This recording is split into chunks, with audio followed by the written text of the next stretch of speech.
Ever pondered why some decisions come quickly to your mind while others require more time and effort?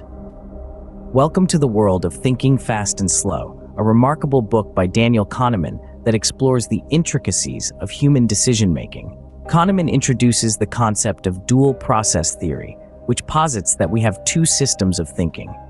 Picture System 1 as a sprinter, quick, intuitive, and emotional, while System 2 is like a long-distance runner, slower, more deliberate, and logical. Now, imagine your mind as a busy marketplace, bustling with various cognitive biases and heuristics.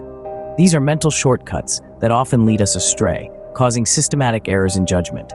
Anchoring, availability heuristic, and confirmation bias are just a few of these biases that Kahneman meticulously discusses. Venturing further into the realm of decision-making, Kahneman introduces the prospect theory, a theory he co-developed with Amos Tversky. This theory suggests that we humans are more sensitive to losses than to gains. We often base our decisions on perceived potential losses rather than potential gains, akin to a gambler who fears losing more than he enjoys winning. And speaking of losses, Kahneman delves into the concept of loss aversion. This is our tendency to strongly prefer avoiding losses over acquiring gains.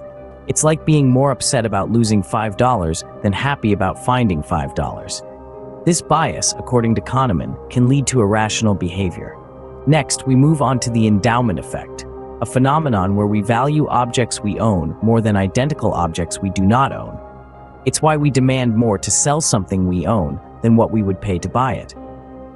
We then explore the halo effect, a bias where our overall impression of a person can cloud our judgment about their specific traits.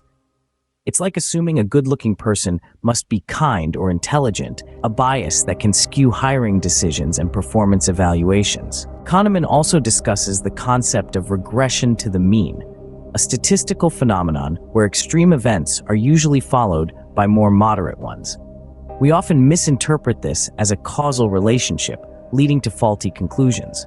Overconfidence is another pitfall Kahneman warns about. It's a bias where we overestimate our abilities, particularly when dealing with complex or uncertain situations. Overconfidence can lead to poor decision-making and underestimation of risks. Throughout the book, Kahneman urges us to think about thinking.